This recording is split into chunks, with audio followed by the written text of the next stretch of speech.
Throw them all out. Like all of you, I'm fed up. This week, the ultimate injustice to every American and every member of the military who gave his or her life for this country. Hello and welcome to Justice. I'm Judge Jeanine Pirro. Thanks for being with us tonight.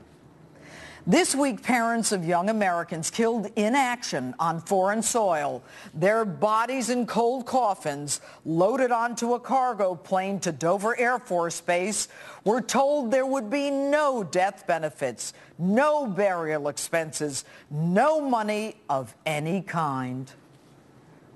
We are the most powerful country in the world, the most militarily advanced. We deliver the worst possible news to parents. Your son or daughter between the ages of 19 and 25 was killed in action. Thanks, by the way. You can come and pick up your kid's body. What? They sacrifice everything, their hopes, their dreams, their lives, leaving behind families and loved ones devastated. And the Obama administration refuses to bury them? Won't even fly the families in to gather their remains while they jet around on our dime? But it gets worse. Congress passed the Pay Our Military Act on September 30th, hours before the shutdown, to make sure that military benefits were covered. They saw this one coming, and they gave the Department of Defense broad authority to pay all kinds of bills. And yet the Pentagon gives specific instructions not to make death payments. Ladies and gentlemen, this didn't fall through the cracks. They actually looked at it and said, no money for you or your kid. The administration's latest excuse? Our lawyers misinterpreted the law. Seriously? But then again, that's no surprise. In over his head holder, the one who lied to Congress and shipped guns to the Mexican drug dealers, he's just plain incompetent. And this guy, Secretary of Defense Hagel, who sits at the citadel of the Pentagon, the ranking member of the Senate Armed Services Committee, a member of his own party, said he should never have been confirmed in the first place because Hagel believes Americans should apologize to our world adversaries, shun our friends, and because he criticized the Jewish lobby. Secretary Hagel, you call yourself a decorated combat veteran, and you don't allow for these payments? And then, when the cat's out of the bag, you have the audacity, the chutzpah, the balls to show up at Dover Air Force Base for the first time as Secretary of Defense out of a newfound respect? I've seen this video before. And where the hell were the Joint Chiefs in all of this? How dare you stand silent while the men and women under you are treated like trash?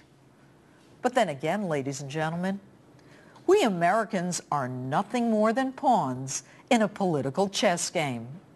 Politicians looking to grandstand and blame the other party because you politicians want to score political points. You just want to make Americans hate the other guy. Well, I have news for you. We are disgusted with all of you. This great nation is drowning in a sea of debt at a record pace, and you refuse to address the overspending, the fraud, the waste, the free giveaways, and your solution? Raise the debt limit. And Mr. President, with all due respect, you have a family of 4. May I ask you a simple question? If you or Michelle couldn't make your credit card payments, would you simply call up MasterCard and say, raise my limit? They would respond, you can't pay this bill. Why would we raise your limit and give you more credit? But you want to do that to us. And you're playing golf the same weekend that Americans are dying, and then you won't even bury them. And I personally don't care how many days Jay Carney can dance around as to when you first knew of the tragedy or if you even knew it at all. Your administration is too focused on playing politics and dividing the American public. Now, I'm not taking sides here. Both parties are to blame. You're all a bunch of jokers, every one of you. You wait until the last minute to deal with a crisis, and a CR is all you can come up with? I have an idea. If the debt limit is higher when you leave Congress than when you entered it, you don't get a pension, no retirement, nothing. You didn't do your job. In fact, I think we should be able to sue you for the ineptitude and waste. A few weeks ago, I talked about how Russian President Putin played you, Mr. President, in the Syria debacle. But tonight, the American people are the ones being played by all you losers in Washington, many of you now home for the weekend, living off the money that we give you while this country goes to hell in a handbasket. I have another idea. Congressional pay should be withheld until this is all worked out. No special barber, no special gourmet cafeteria, gym, laundry, dry cleaners, drivers, bodyguards, benefits, health insurance.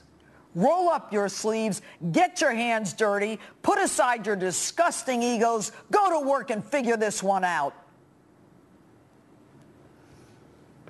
An American flag flies in front of my home. My father and grandfather fought proudly for this nation in World War II. They and all the veterans like them are looking down at us disgusted. I am ashamed of how the families of our fallen soldiers were treated. You know, I talk about justice all the time. But if ever there were an injustice, this is it. With me now, Tennessee Congresswoman